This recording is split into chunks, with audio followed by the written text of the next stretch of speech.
स्वागत है आपका यस न्यूज़ कर्नाटक एक्सप्रेस में। मैं आपके साथ सुफियान हूं। आइए आज की खबर पर नजर डालते हैं। अब्दुल हमीद इनामदार। आज एक महानगर पालिका के लिए मेयर और डिप्टी मेयर का जो इलेक्शन हो रहा है, डेमोक्रेसी की हत्या है। क्योंकि जो रीजनल कमिश्नर और कमिश्नर और हमारे डीसीबी से इन्होंने मिल को क्या है, ये एक इलीगल एक्टिविटीज़ में शामिल हैं।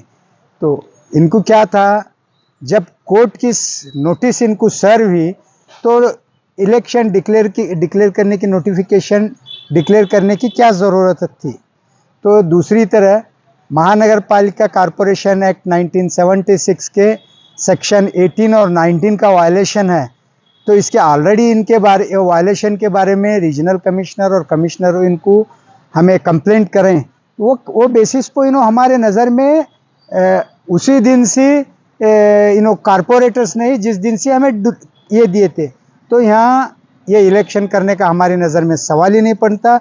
दूसरी बात क्या है, इन्हों जो ये इलेक्शन नोटिफिकेशन होने के बाद में भी जो ये आज जो कारपोरेट ये कर रहे हैं, नहीं इसमें टेम्परिंग होने के चांसेस हैं। यानी किसे कितने वोट मिले क्या है मालूम नहीं रहता है।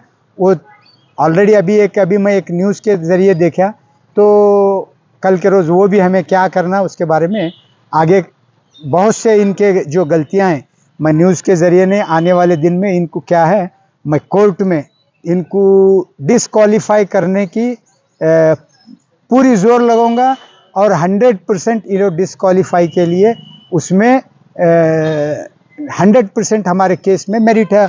और उसके वास्ते क्या है, उन वायलेशन करे सो है, ये बेसिस पर इंशाअल्लाह मैं ये करता हूँ कि आने वाले दिन में ये पूरे रद्द होंगे बोल को मेरा एक और कॉन्फिडेंस है। सर आज आप इससे पहले भी कुछ लोग कोर्ट को गए थे सर इलेक्शन को लेकर।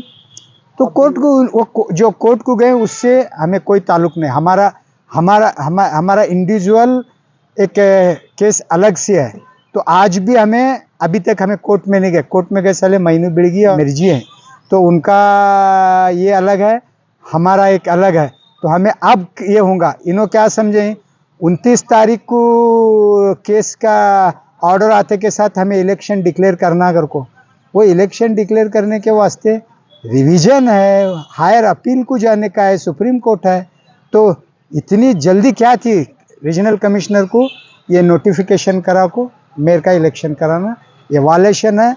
तो हमें रीजनल कमिश्नर के ऊपर ही हमारा टारगेट रहेंगे, उसमें वो पारदर्शिता नहीं आ सकती क्योंकि उसे टेम्परिंग होने के चांसेस हैं। और कल के रोज़ 100% टेम्परिंग हो को जब कंप्लेंट आता है तो उस टाइम में मालूम पड़ती है। मुझे अंदर जाने नहीं दिया, कंप्लेंट दिया, मैं पुलिस को थोड़ा बाहर बुलाया, पुलिस को बोला मुझे जाग देने का है, तो अंदर जाने नहीं दे। तो बोले कारपोरेटर को किसी भी एक ले को बुलाओ, ये मेरा किसी भी हालत में देना ज़रूरी है, ले को जाको देव बोल को दिए सर। अब इसके बाद में क्या क्या होता है, वो ये इलेक्शन रद्द करना ये गैर कानूनी है कर को उनको एक हमारी पहली इंटीमेशन रहे सर का।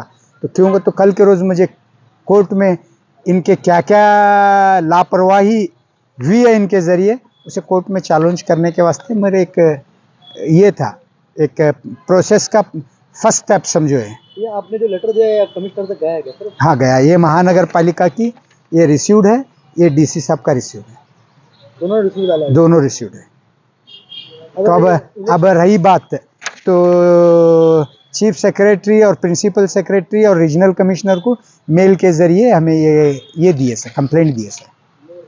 तो इलेक्शन रद्द नहीं होता तो अब क्या समझे? कोर्ट है तो हमारे पास, कोर्ट इलेक्शन रद्द नहीं करे, कोर्ट में हमारे पास ग्राउंड्स हैं इनके ऊपर इल्ज़ाम लगाने के वास्ते। क्या अगर बोले तो जब 24 तारीख को इनको कोर्ट से नोटिस सर्व होती, जब कोर्ट में है तो तुम ना notice in election declaration election की नोटिफिकेशन करने की क्या ज़रूरत थी।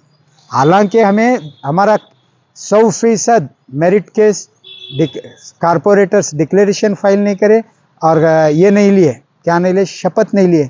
तो ये बेसिस पर बगैर इंक्वायरी के, बगैर इसके ऊपर कुछ ये करे सो इसके ऊपर खुद डिसीजन ले को इसके साथ में ये करते हैं। तो रीजनल कमिश्नर अपने आप को क्या कानून के दायरे में रहते हुए काम करने का रहता है। उन्होंने क्या करे, कानून मेरे घर का है, ऊपर से पॉलिटिकल यानी कांग्रेस का एक मशीनरी बन को काम कर। पुराने मंत्री वो भी गए हैं, हम्म। तो जैसे नगर शासक भी वहाँ पर गए हैं वोट के लिए, हम्म। तो अपना अपना गए हो। तो इलेक्शन तो अभी हो रहा है, आप रद्द करने की बात कर रहे हैं। तो मैं पहले दिए से अभी वोटिंग नहीं करना। मैं पहले देखो ऐसे है, मैं तकरीबन 11:30 बजे दिया था। 11:30 बजे मुझे वापस ला को दिए उन्होंने, कमिश्नर के दिए ला को मुझे दिए। तो उससे क्या हमारा क्या था, इलेक्शन वोटिंग से पहले हमें सबमिशन था। सबमिशन टेम्परिंग होने की 100% गारंटी है। और जिस दिन ये कंप्लेंट टेम्परिंग हुए कर को बाहर आता है तो हमारा कंप्लेंट है कि इसका जिम्मेदार रीजनल कमिश्नर है। ಯಾವುದೇ ಹೊಸ ಸುದ್ದಿಯನ್ನ ನೋಡಲು ನಮ್ಮ ಎಸ್ ನ್ಯೂಸ್ ಕರ್ನಾಟಕ ಎಕ್ಸ್‌ಪ್ರೆಸ್ ನ ನೋಡ್ತಾ ಇರಿ, ಹಾಗೆ ನಮ್ಮ ಚಾನೆಲ್ ನ ಸಬ್ಸ್ಕ್ರೈಬ್ ಮಾಡಿ, ಬಾಜು ಇರುವ ಬೆಲ್ ಐಕಾನ್ ಅನ್ನ ಕ್ಲಿಕ್ ಮಾಡಿ, ಹಾಗೆ ನಮ್ಮ ಚಾನೆಲ್ ನ ಲೈಕ್ ಮಾಡಿ, ಶೇರ್ ಮಾಡಿ. ನಮ್ಮ ನಡೆ ಸತ್ಯದ ಕಡೆ.